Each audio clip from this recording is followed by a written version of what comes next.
Yo, what up, YouTube? It's your boy Zai. You already know what time it is, man. But so the response to my video that I made about the cartels, though, people try to make it bigger than what it was. It was no disrespect to the cartel.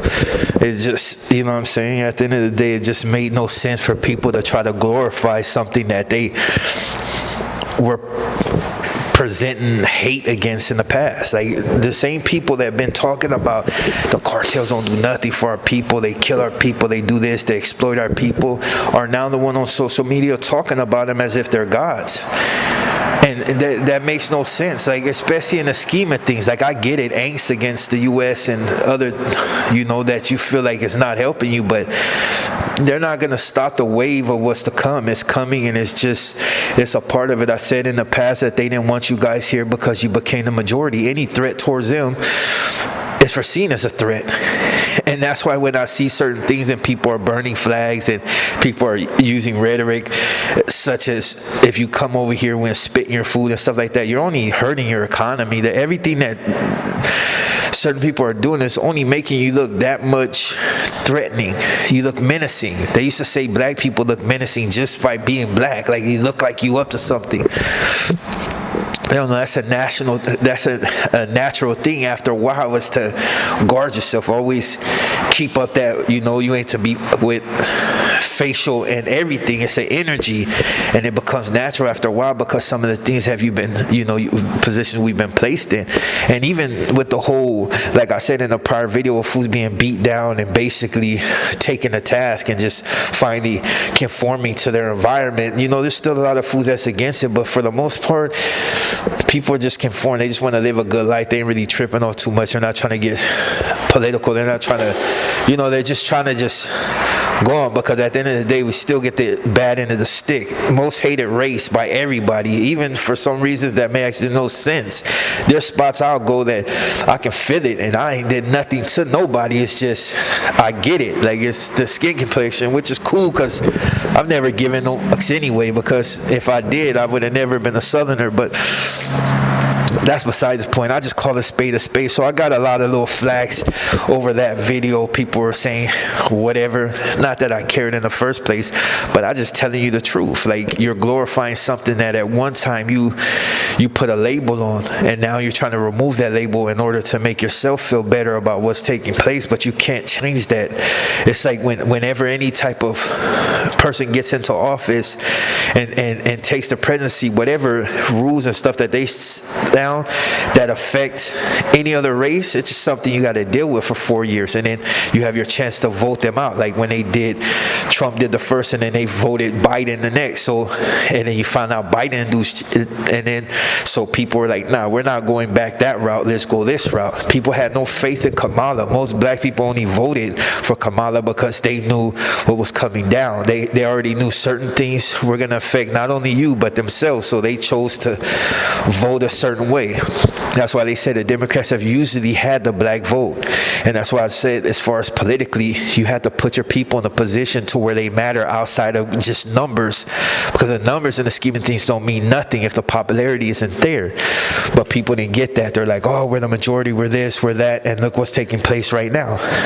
People could say, oh, it's all whites, but 90-some% of your gente voted for a president that told you his first day in office is going to deport you. That's just, now look, now they opened up Guantanamo Bay and plan on sending people there, that especially one that refused to, that's why Mexico's opened it up now and they're accepting their people back, because if not, you're going to end up in Guantanamo Bay. It wasn't just for the people that were hardened criminals and stuff like that. Nah, you don't want to leave, we don't want to keep you here. Well, not me, but they don't want to keep you there, they ship you out. They will not allow you to outnumber them. The blacks had it one way at one time, and they took us to task. So now you became the vast majority. Now they're trying to get you out. No matter how many sanctions and how many refusals to buy at certain places, to them, at the end of the day, as long as they get you out, that's all that matters. And yeah, it's going to hurt the bottom dollar, because there's a lot of things that McDonald's are more than efficient in, and they get things done. But at the end of the day, you're still the vast majority of the United States. number wise. So they gonna move you. They will not allow you to take their place. They will not. So they getting rid of you. But the whole reason I made that video is just to point out why, why glorifying them now. Like, you hate us for being expandieros and whatever. Like, we do one thing and it's like, it's F us for life. And I've heard a lot of people say we deserve to be put up under the prison, even for the slightest thing. I can go through social media posts and look at the comments, and it'd be somebody, they got busted for robbery. There was no gun involved. They just snatched and ran or stole something out of a store, and people are like, man, criminals, they should be hung and this and this and that. And these are all Hispanics. Not all Hispanics, but a lot of them, because they're trying to separate themselves from that. It's like when two blacks come in and one's a criminal, one's not. For the most part, if they have no kind of kinship or anything on that level, they try to separate themselves from the next, or somebody that might be more educated, another one might be less educated, and this one's maybe, more literate on this, and this one may not be as literate. It's always trying to outdo the next one or separate ourselves from, because we don't want what they do to reflect on us. And people do that. At first, I didn't see a lot of Hispanics do that, but they do. There's been so much separation. This is what I said too. So much separation between Latinos, Hispanics, and Chicanos. There's always been a separation. You're Mexicano, you're Pocho. You're this, you're that. You're Salvadoran, I'm Mexicano. It's always been that type. And now people are trying to, stand behind each other in order to, put more solidarity to it. But a lot of things have transpired. You got people that show that, but they really not feeling that, because they know back in the days what they've been called, how they've been did. Like, people have been murdered in Mexico that were not Mexicanos because they were Central and South Americans. You see what I'm saying? Like, stripped, took everything from them. So it's like people know that's why the places where they are in Mexico, they kind of keep a tight-knit, community. The same with the Afro-Mexicanos. Like, a lot of them are treated like second-rate citizens. A lot of people like to say the whole whitewash thing, but if you do the census in Mexico, do you know more than 80% of the population consider themselves white? Only a small percentage consider themselves of African descent, and even a smaller margin that consider themselves indigena. So that goes to show you right there, the same colorism we face out here, you face out there. It's a lot of discrimination, but people like to try to shield that and make it seem like, oh, now we're all one people. Nah, it's not like that. It's not like that. It's just what it is. Just be honest. There's a lot of black people, we don't vibe with each other because you're from Jamaica, you're from Haiti, you're from here, but these are diaspora wars. This is people with not only have hurt feelings, but there's also people, which they like to say tethers, people that will gladly take our and come over here and replace us because they look like us, but they got a different mindset. So they're willing to conform a lot quicker than others, and they like to downplay the blacks that are here. Hey, I've seen it firsthand. I've seen a lot of Africans that just can't stand us. They don't think that we've been through worse than them. And then plus we can throw things back at them, but you see what I'm saying? It's like, so yeah, the whole video was just about the glorification of cartels and the fact that they will be absolutely powerless to stop what's coming. It's coming, and it's going to run its course until it stops. And maybe if people continue to protest and do certain things, it might put a halt on it. You know what I'm saying? It might even change it depending.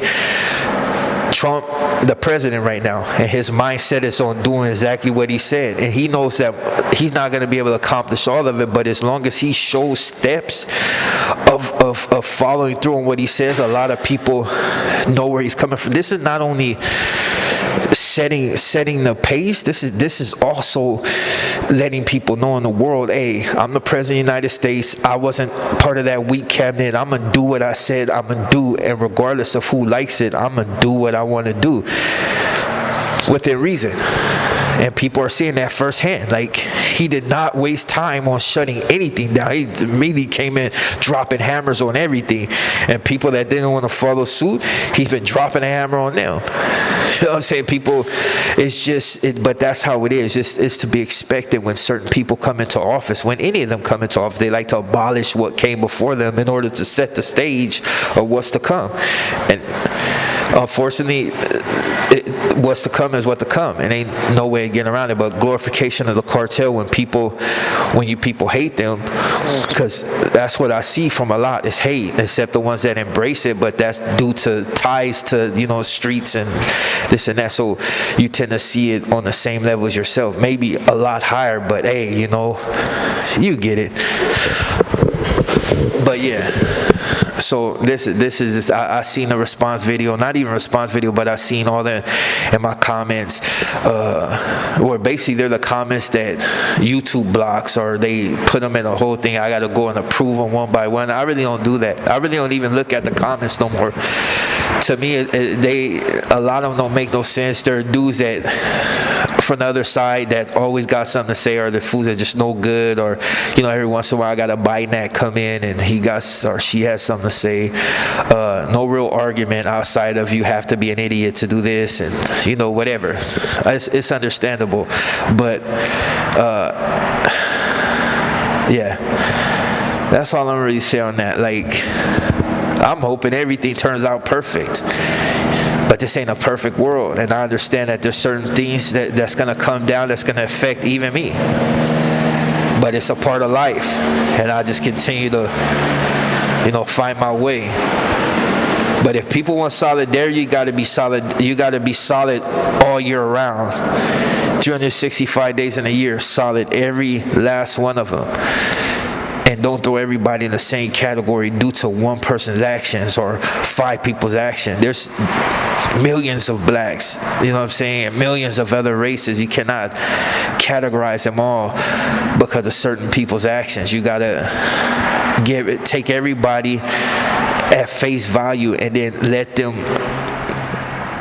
expose themselves to being either a hypocrite, somebody that's not good for your circle, something of that nature. Like, but I give it to like spots like Compton and this and that. Yeah, they have their racism, but they still find a way to you know, back each other when you know, when they really need to.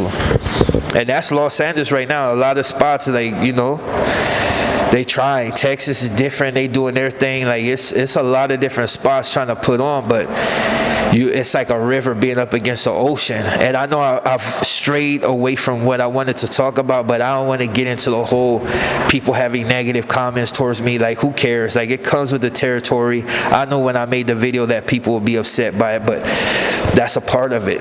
You know what I mean? Just like I'll be tired doing this job at my age, but, you know, I'm looking forward to doing greater things. So I gotta make that money to make sure that I get to that position to where I can take this money and use it towards this, so I no longer have to work. That I minimizes my interaction with certain people and having to do things. You see what I'm saying? And that's basically all I'm gonna say on that. I'm your boy Zod. Like I said, Zod Vendetta TV, man. Catch me on my podcast. Catch me on Squabble Up TV. And with that being said, back to work, and I'm out.